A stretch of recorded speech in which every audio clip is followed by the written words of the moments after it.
Diolch yn fawr hefyd am gael beirniadu gystadleuaeth cyflwyniad theatrig I Phase 3. Dyma tair perfformiad hollol wahanol unwaith to a nes I joio nhw mas draw. Felly'n gyntaf nes I weld Zara. Nes i'n codi'n llaw I nhw weld Saesneg heddi, bod fi'n gwybod yr ateb. Wi'n meddwl bod Miss Williams yn gwybod mod i'n gwybod. Fe edrychodd I arna, edrych reit I fyw'n llyged I. Ond wedodd I ddim byd. O'n i'n ofan bod i'n gallu darllen y meddwl I. Ond dyw I ddim. Wrth gwrs na dyw I ddim. Fe yw fi ddangos iddyn nhw mod i'n glyfrach na nhw. Mod i'n hoffi'r wers, yn hoffi llyfrau, yn hoffi darllen. Sa'n nhw ddim yn deall. Zara, ti'n hynod o gyfforddus yn perfformio, dwi'n gallu gweud achos mi o'n i'n hynod o gyfforddus yn dywylio di. A llongyfarchiadau ti am ddewis darn dwys iawn. Unwaith to darn sy'n addas iawn o ran ystod oed, felly mi oedd hi'n rhwydd iawn I ni uniaethu gyda ti a bod ar y daith emosiynol na gyda ti.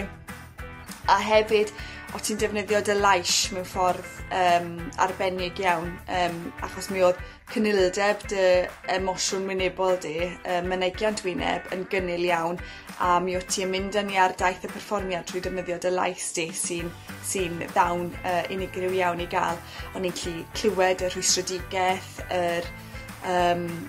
yr unigedd a'r emosiwn yn dy lais di o'r cychwyn cyntaf un.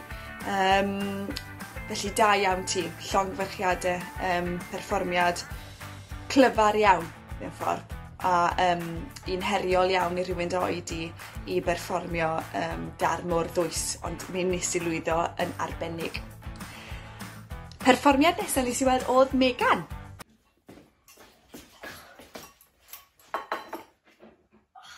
£55 a 95 ceiniog. Ddim yn ddrwg o ystyried. Mae'n rhewi heddi. Ddim cymaint â hynny o bobl o gwmpas. Ar ddwrnod da, all di wneud tua 50 weithiau hyn o 30. Yna all di ars mewn hostel am ynyson, a phrynu rhywbeth poeth I fwyta, a chadw cwpl o bunnoedd yn sbar. Ond rhoi'r pynnoedd rheini I un o'r lleill fydden ni'n neud, I Damien neu Nicky, yn enwedig os nhw'n cael diwrnod tawel. Darn pwerus iawn, eto. Chi gyd wedi mynd am darnau bach dwys pwerus, sy'n sialens a hanner llywyd nawr wrth chi. Ti Megan, o'n I licio defnydd o'r wisg a'r prop, dim ond un prop bach oedd angen yn y ti, achos mi oedd na hefyd yn pwysleisio tristwch y cymeriad a'r darn a llongyfarchiadau mawr I ti, achos mae'n anodd iawn dewis darn a mynd ar daith a I wraidd cymeriad os nagwy ti wedi profi unrhyw elfen o fywyd y cymeriad na, beth mae'r cymeriad na wir yn mynd drwyddi. A mi nes di ddewis cymeriad oedd yn mynd, wel, cymeriad digartre, oedd yn mynd ar daith pwerus iawn, a mi nes di lwyddo yn arbennig. Mi o'n i'n unwaith to yn gyfforddus iawn yn dywylio. Mi oedd taith y cymeriad yn glir iawn o'r dechrau i'r diwedd, a mi oedd e'n controlled iawn gyda ti, sydd o'n i'n gallu gweld fod ti'n bresennol ym mhob peth o ti'n gweud. Felly llongyfarchiadau mawr I ti. A yn ola nes I weld darn Begw. Sa fod I ffeindio rhyw ffordd. Nid yw I deimlo'n eog neu rhywbeth. Eog, fe taswn i'n teimlo'n digon eog fel mai. Tair wythnos I baratoi popeth yn slei. Mae di bod fe byw yn cold hits yma, hefo tŵna dan y llawr y gegin, a fod pob smic yn neud I chdi feddwl fod yr SS ar ei ffordd, a fod nhw wedi ffeindio'r twll.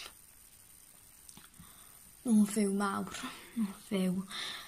Dwi'n gwybod, dwi'n greulon yn tydw, a mi falai amdano fo pan fai nôl.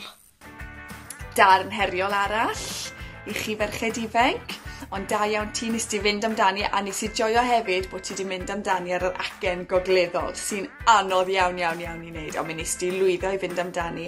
A dyna beth mae cystadlaethau fel hyn yn gyfle i ti wneud, i bwysio dy hunan a gwynebu sialensau newydd a herio dy hunan.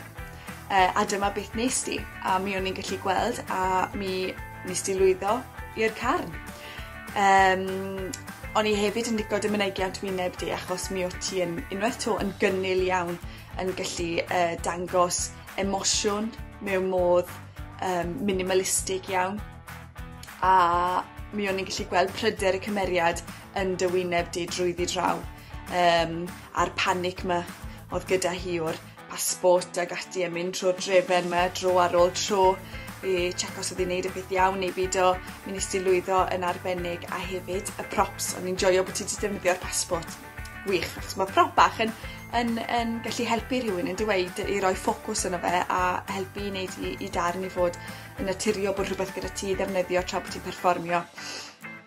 Wel, cha beth, mae gyda ni 2 seren fan hyn, a allai sicrhau chi bod ni'n mynd i weld pob un ohonoch chi unwaith to ar Lwyfannau Cymru ar y sgrin bach yn y dyfodol agos. Mae talent gyda bob un ohonoch chi, a dwi eisiau chi gadw ati i berfformio, achos mae'r ddawn gyda pob un ohonoch chi. Ond fel un i fi'n gweld i heddi de. Felly yn gynta mae Zara, ac yn ail mae Megan, ac yn drydydd mae Begw. Llongyfarchiadau mawr.